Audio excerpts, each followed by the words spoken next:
Senhor Jesus, nós te agradecemos porque o Senhor está presente em nossa jornada de vida. O Senhor não se afasta de nós, mesmo com a nossa incredulidade, mesmo com as nossas esquisitices, mesmo com a nossa teimosia em não reconhecer a Tua presença, o Senhor está conosco. E nós te agradecemos pelo convite que o Senhor nos faz, sempre andarmos com o Senhor. Mais uma milha, outra milha, porque o Senhor sempre estará conosco. E nos ajuda, Senhor, a por meio da Tua palavra entender qual é o Teu propósito nesse caminhar perene que o Senhor se propõe a andar conosco. É o que nós te pedimos, em nome de Jesus. Amém. Naquele mesmo dia, era o dia da ressurreição, quando no raiar do sol Jesus havia ressuscitado, e havia gerado uma comoção entre os discípulos, porque algumas mulheres e depois alguns apóstolos foram lá ver o túmulo onde Jesus havia sido depositado, mas ele não estava lá.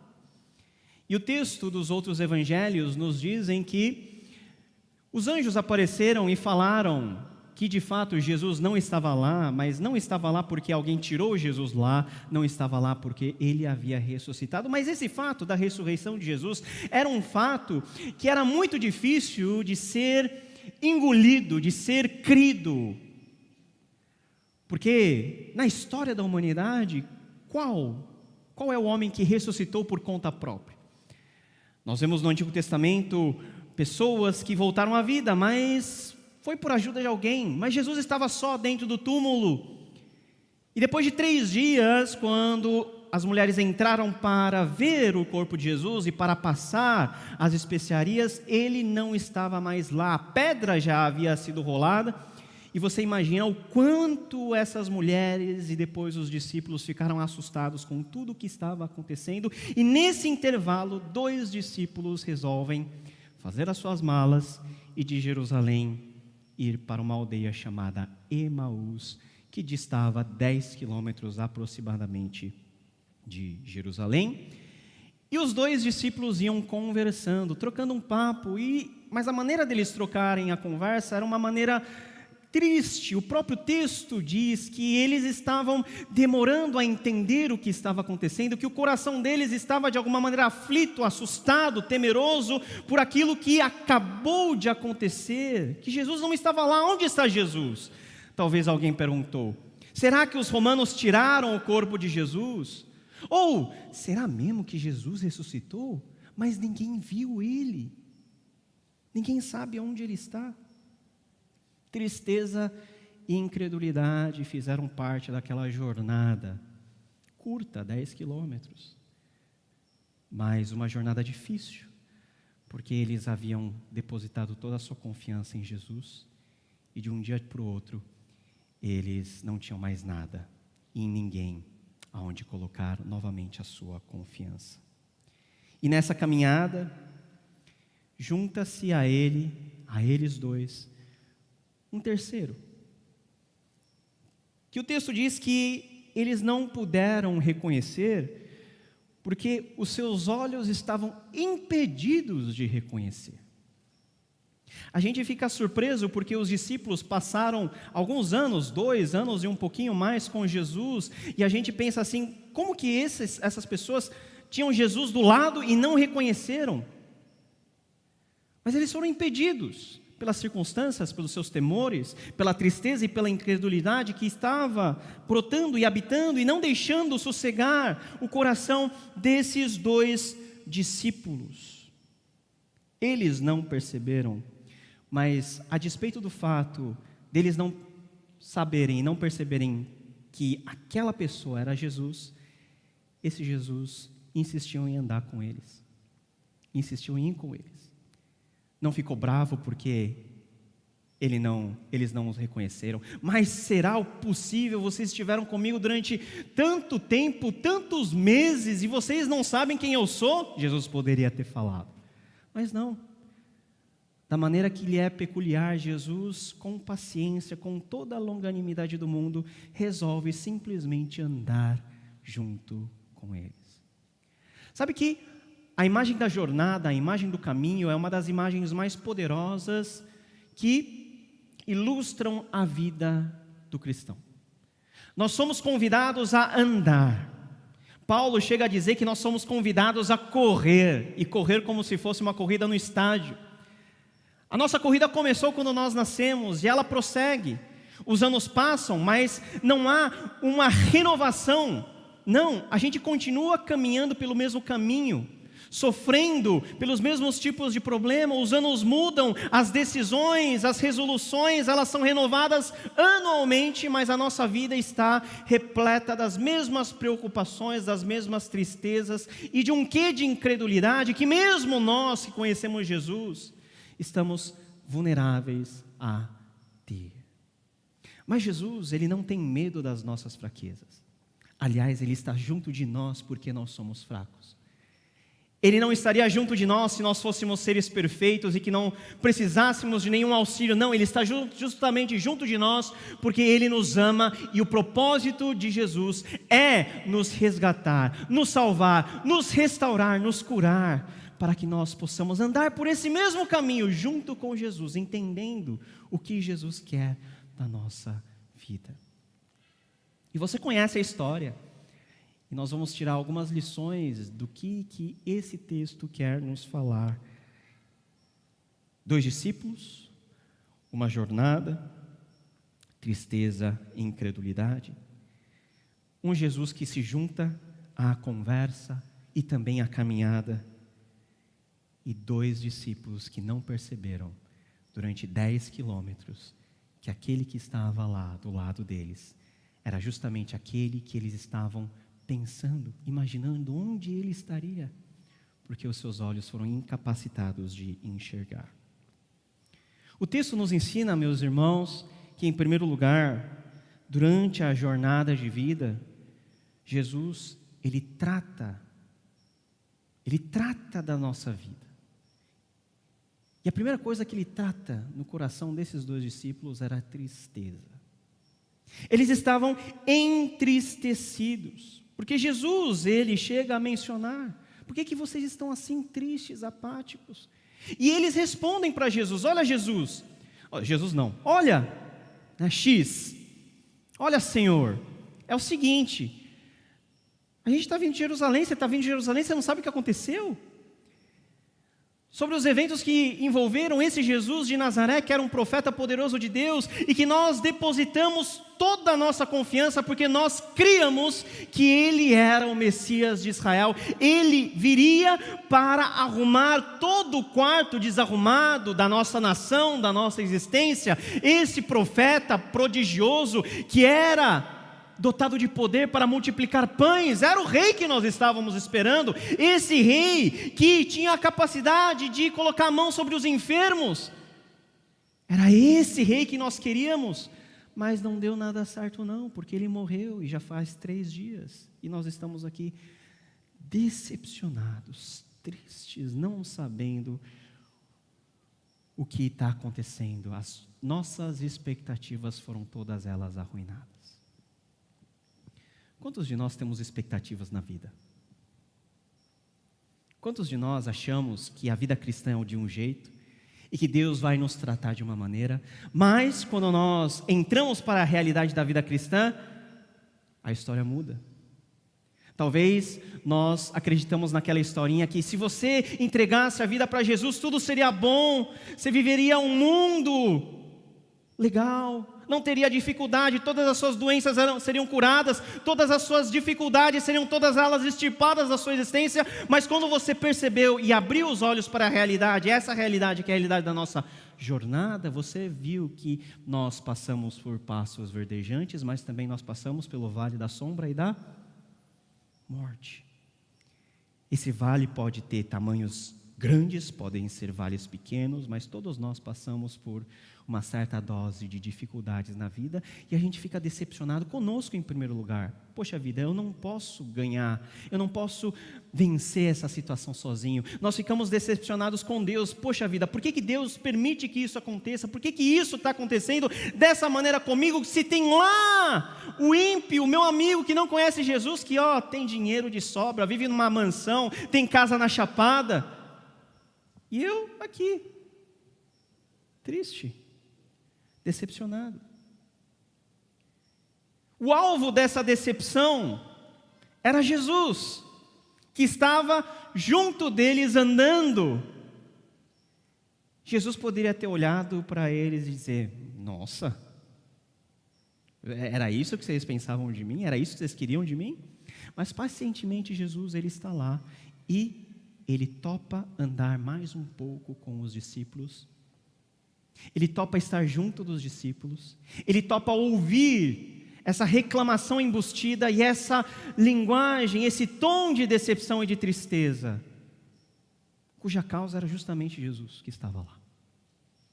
Porque eles tinham uma imagem de Jesus que era fruto da imaginação deles e que não correspondia com a realidade daquilo que Jesus sempre disse que ia acontecer.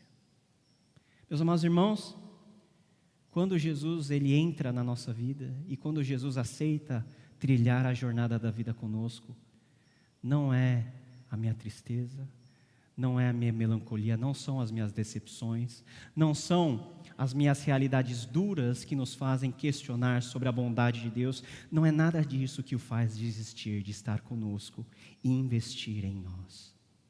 Mesmo sabendo que o que estava no coração daqueles discípulos era tristeza, era um grau alto de decepção, era um vazio de ter alguém tão querido por tanto tempo, mas de um dia para o outro ele foi embora. E ninguém viu para onde ele foi. Mesmo os discípulos assim, Jesus topou andar com eles. E Jesus também, Ele está conosco. E Ele aceita andar conosco. Aceita andar essa jornada, a participar da nossa vida. Porque Ele não tem medo da nossa tristeza. Porque afinal Ele é a solução para todas elas. O texto continua dizendo que o problema dos dois discípulos era algo muito maior. A tristeza era apenas uma camada que precisava ser rompida para se chegar ao centro daquilo que estava causando toda aquela tristeza, toda aquela situação de angústia nesses dois. E nós podemos ver que eles tinham um problema muito sério também com a questão da incredulidade. E a segunda coisa que o texto nos ensina é que Jesus, ao andar conosco a jornada da vida, Ele trata também com a nossa incredulidade. Olha só, a partir do versículo 22, é verdade também que algumas mulheres das que conosco estavam nos surpreenderam, tendo ido de madrugada ao túmulo e não achando o corpo de Jesus, voltaram dizendo terem tido uma visão de anjos, os quais afirmam que ele vive. E de fato, alguns dos nossos foram ao sepulcro e verificaram a exatidão do que disseram as mulheres, mas não o viram. Eles estavam muito interessados naquilo que eles pudessem concluir com base no seu olhar, na sua visão. Não era Tomé o único que queria ver para crer. Os dois discípulos de Emaús, por não terem visto, não creram que Jesus havia ressuscitado, e por isso toda a tristeza que inundou o coração deles. Incredulidade. E quantas vezes nós não somos tomados por picos de incredulidade, quando, por causa das necessidades, das contingências da vida, nós olhamos para Deus e olhamos para os nossos problemas e falamos assim: isso daqui Deus não consegue resolver. Ou Deus não tem controle de tudo porque Deus deixou isso acontecer. Quantas vezes a nossa fé foi abalada com tudo o que aconteceu, está acontecendo e há de acontecer em doses muito piores no futuro?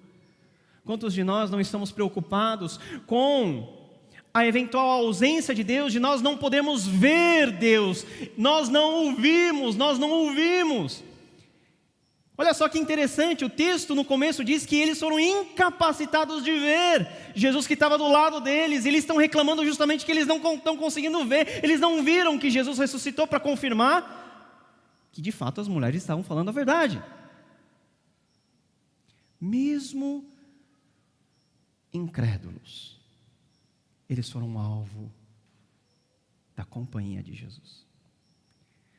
Meu amado irmão, irmã, eu sei que muitas vezes a incredulidade bate à porta do nosso coração, mas eu quero te dizer que não é essa incredulidade que vai fazer com que Jesus se afaste de você. Porque o maior interessado em fortalecer a sua fé não é você, não é o seu pastor, não é o seu pai, não é a sua mãe. O maior interessado em ver você com fé forte é o próprio Deus. E Ele usa dessas situações da vida, dessas durezas que acontecem na nossa jornada, para que nós possamos olhar as coisas, entender e chegar num beco sem saída, para aí sim reconhecer: eu preciso de Deus, eu preciso colocar minha confiança nele, eu preciso crer nele. Eles não viram, não creram, e mesmo assim Jesus esteve lá, do lado deles. E aí sim, Jesus começa a ir um pouquinho mais fundo para tratar a incredulidade deles. A incredulidade que gerou a tristeza deles. E Jesus diz: ó nécios e tardos de coração, para crer tudo o que os profetas disseram.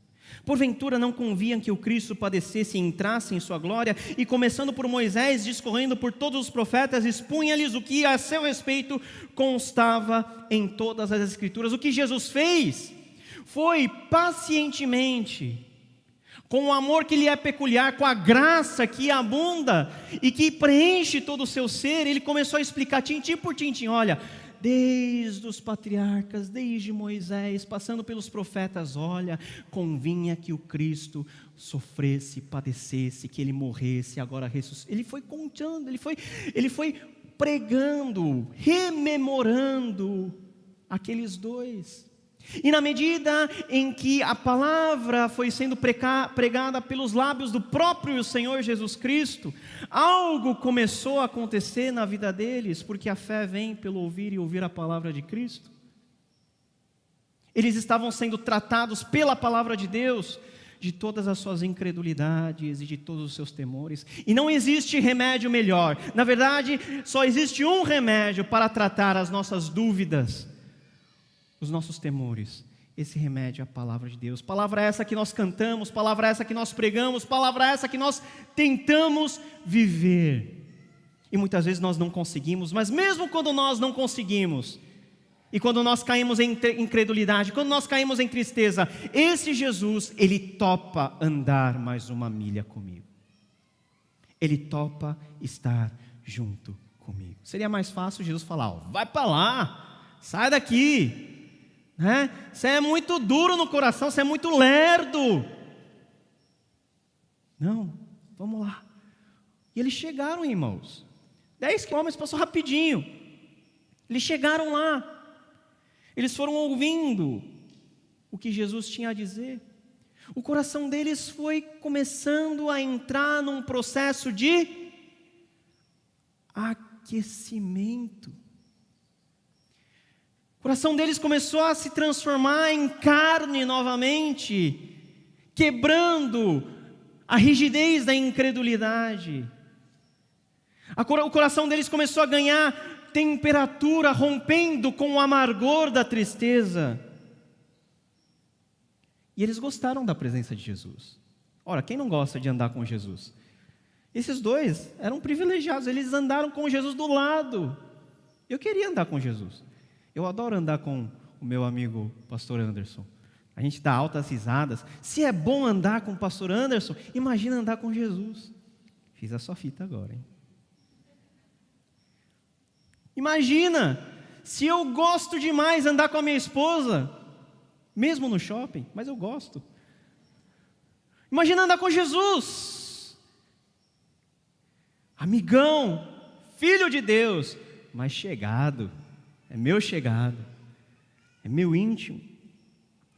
E quando se aproximavam da aldeia, versículo 28, para onde iam, ele fez menção de passar adiante. Jesus falou o seguinte, eu tenho que ir, tchau para vocês. O que eles fizeram? Fica, Senhor, conosco. Já é tarde, o sol já declina. E Jesus novamente aceita ficar com eles. Pessoal, a verdade do Evangelho, linda, a verdade do Evangelho maravilhosa, é que Jesus, Ele quer estar conosco. Muito mais do que nós queremos estar com Ele, Ele quer estar conosco. Ele quer fazer algo na nossa vida, Ele quer falar conosco, e na medida que Ele fala conosco, Ele transforma e restaura o nosso coração, para que nós possamos contemplar o Seu amor, para que nós possamos viver essa realidade, desse amor que Paulo disse em Romanos 8, que nada e ninguém poderia nos separar. Viver essa realidade. Jesus ficou com eles. E aconteceu que quando estavam à mesa, judeu gostava de comer com os amigos, e quando estavam à mesa, tomando ele o pão, abençoou e tendo partido, lhes deu. Cena familiar, cena que eles já viram algumas vezes. Quem fazer? Jesus fazer. Na nossa jornada de vida, Jesus vai tratando com a nossa tristeza. Na nossa jornada de vida, Jesus vai tratando com a nossa incredulidade. Na nossa jornada de vida, Jesus, Ele permite que nós tenhamos o que com Ele? Intimidade à mesa. Você é chamado para comer da mesa do Senhor. Nós fazemos isso todo mês aqui na igreja, participando da mesa do Senhor, que é a antecipação da mesa do banquete, que haverá nos últimos dias, em que nós estaremos com o Senhor para sempre, e com a mesa dEle, e na mesa dEle nós nos alegraremos, e nós teremos comunhão eterna com Ele. Naquela mesa, ao partir do pão, o que aconteceu? Versículo 31, então se lhes abriram os olhos, e o reconheceram. Eles reconheceram Jesus. Eles podiam ter reconhecido Jesus antes, né? Mas note que para que esses discípulos pudessem reconhecer Jesus, Jesus fez com ele o quê? Com eles o quê? Andou junto. Andou 1 milha, 2 milhas, 60 estádios, 10 quilômetros, até chegar em Emaús. À mesa, quando eles viram Jesus partindo o pão, os olhos abriram, pimba, estava lá, Jesus estava lá. E olha como o texto é legal, a Bíblia é legal. A narrativa da Bíblia é algo sensacional, porque se lhe abriram os olhos, então eles estavam reconhecendo Jesus, então eles podiam ter dado aquele abraço em Jesus. Jesus era você. Para os presbiterianos não pode falar você. Jesus era o Senhor. Jesus, a gente está procurando o Senhor onde o Senhor estava. O Senhor ressuscitou mesmo. Nesse momento, antes de abrir os lábios dele para falar isso, o que aconteceu? Jesus, gente boa, fez o quê? Mas ele desapareceu da presença deles. Ele desapareceu. Quando eles creram e perceberam, Jesus foi embora. Jesus não estava mais lá. Mas o que Jesus queria fazer, Ele já tinha feito no coração dos dois. Eu queria muito ter visto Jesus. Um dia eu vou ver Ele. Mas eu queria muito saber como que Jesus é. Né? Que cor de cabelo Ele tem. Qual que é a tonalidade da voz de Jesus. Eu queria saber. Como que é o toque da sua mão. Mas nós não temos esse privilégio. E a Bíblia diz que nós não precisamos disso. porque a fé que Deus gera em nós por meio da palavra de Deus é uma fé, uma convicção tão grande, tão absoluta, que nós, mesmo não vendo, cremos, e mesmo não tendo, esperamos. Essa fé não é algo automático, essa fé é algo cada vez mais crescente. Quanto mais eu ando com Jesus, mais a minha incredulidade é tratada, mais alegria eu tenho na presença do Senhor. E isso é feito e ajustado em mim por meio do constante relacionamento que eu tenho com Jesus, por meio da sua palavra. Os olhos deles se abriram e Jesus desapareceu. Mas não desapareceu a alegria no coração deles. E disseram um ao outro, versículo 32, porventura não nos ardia o coração quando ele, pelo caminho, nos falava quando nos expunha as Escrituras? O coração deles estava pegando fogo por dentro. E eles explicam, primeiro, porque Jesus estava andando com eles. E em segundo, ao andar com eles, Jesus expunha o quê? A palavra que transforma, a palavra que liberta, a palavra que incendeia ou deveria incendiar o coração dos jovens. E dos não jovens também. A gente quer encontrar muitos motivos para preencher o nosso coração. A gente quer encontrar muitas razões para trazer algum tipo de razão de existência. Mas a única coisa que tem o poder de tomar o nosso coração, fazer com que ele se transforme numa labareda viva, ativa, irradiante, vibrante, pujante, não é aquilo que nós podemos construir com a nossa mão, não é aquilo que nós podemos fazer com o nosso entendimento, é aquilo que nós somos moldados para ser pela palavra de Deus e pelo andar junto com Jesus.